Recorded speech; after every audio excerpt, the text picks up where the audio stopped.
one landing like a slap, full of contempt, right as I cast my line. She stood there, crisp white blazer, hair like polished silver, sunglasses on even as the sun dipped behind the trees. Heels clicking down the dock like she owned the world.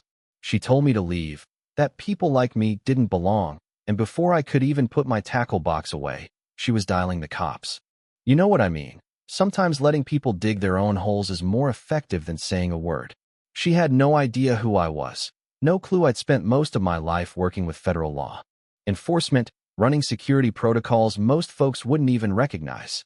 The 20 squad cars she demanded? They all answered to one department, and when they finally rolled up, she was practically gleaming, thinking she'd already won. She pointed at me, told the first officer I was dangerous, I was dirtying the community. That's how she put it, and yes, it was that. Obvious. But the first cop on the scene wasn't some rookie. It was Officer Martinez, a kid I'd mentored in de-escalation and community bias just 6 months before.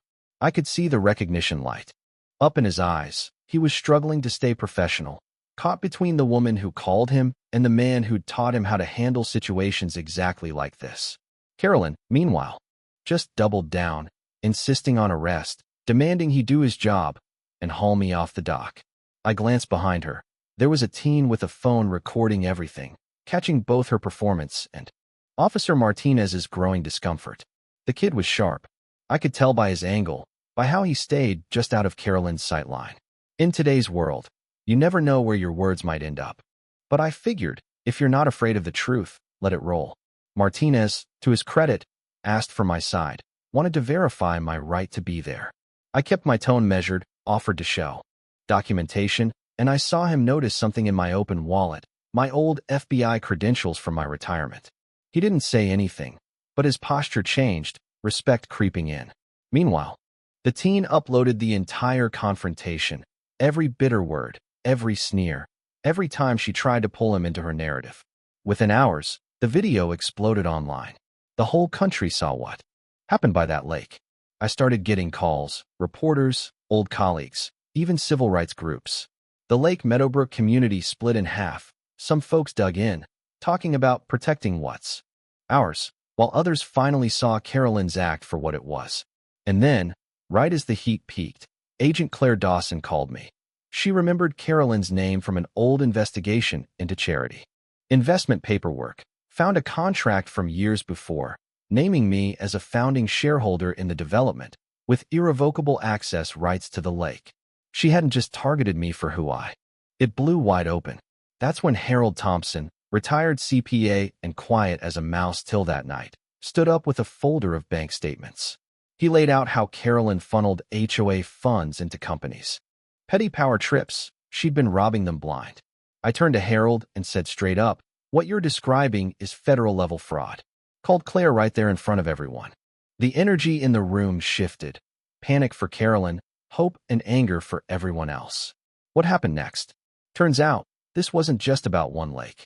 Claire's team uncovered a web of property grabs, harassment campaigns, and dirty contracts, all tied to Carolyn and her developer buddies who wanted to flip the community into a luxury resort, drive out anyone who didn't fit their vision. Other families started coming forward, stories of fake violations, anonymous threats, pressure to sell low. One family had left town after their lives were made a living hell. Now, their testimony became part of the federal case. The final act? The day of reckoning at the community center, standing room only, every news crew in town watching. I laid out the evidence, emails, bank records, video clips of Carolyn coaching board members to screen for the right kind of buyers. When Carolyn tried to bluster and deny, the doors opened and 3 FBI agents walked in. Martinez, now with the Bureau's Economic Crimes Unit, read her rights as the crowd held its breath. She tried one last venomous line about outsiders never truly belonging, but nobody bought it. Not anymore. Afterward, Lake Meadowbrook voted to change its name to Lake Unity, built a new board with real representation, and invited back the families who'd been forced out. We used the recovered funds to start a community education program, a support center for veterans, something that would last, something worth all the pain it took to get there. 3 months later, I found myself back at the dock. Lake Unity sign, everyone cheering. In the end, justice isn't about revenge. It's about turning a bad moment into a future nobody can take away. So if you're listening, if you've ever been shut, tell me your thoughts. Who do you think was right? What would you have done? And do you think communities like ours can ever really heal? Drop your story in the comments, because these conversations matter. You'd think that after all the drama, after the viral video, the courtroom showdown, Carolyn getting cuffed and walked out in front of the whole neighborhood, things would settle down, right? Yeah, that's what I thought too.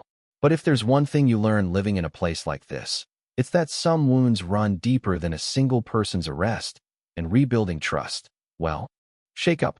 But let me back up a sec, because right in the middle of all that awkwardness, something happened that honestly caught me off guard.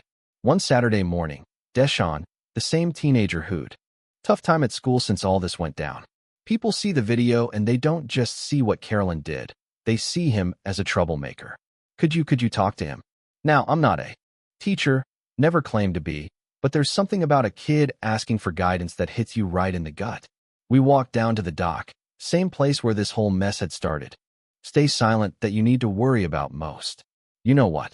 That conversation did more for me than any victory in a courtroom. It reminded me why fighting for justice matters, not for some headline.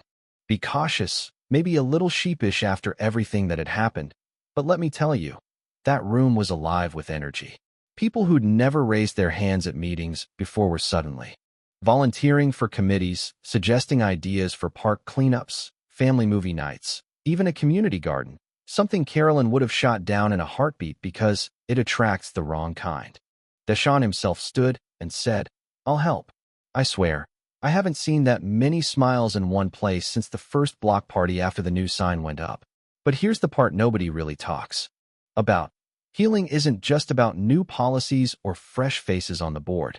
Sometimes, the pain lingers in the little things, the way folks hesitate before speaking up, the awkward silences when old friends cross paths, or the worried glances at newcomers who move in after seeing the national headlines.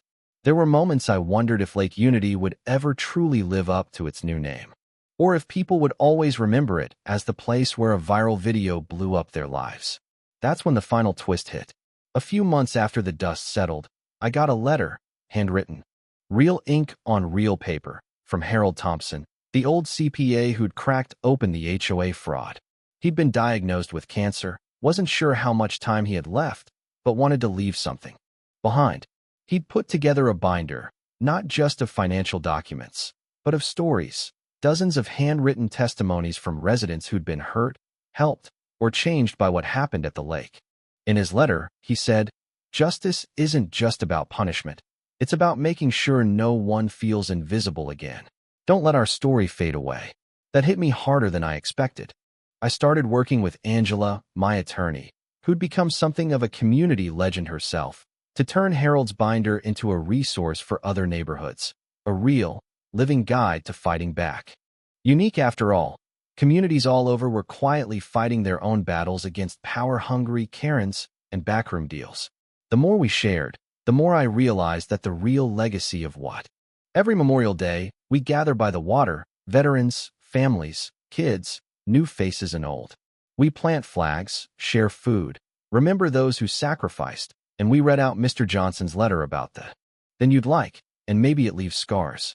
But if you ask me, Lake Unity is stronger now, not in spite of what we went through, but because of it. And if you're ever in a fight like ours, whole community, for better or worse, what would you have done at that lake, or in that meeting? Share your thoughts below, because every story adds another voice to the fight for real justice.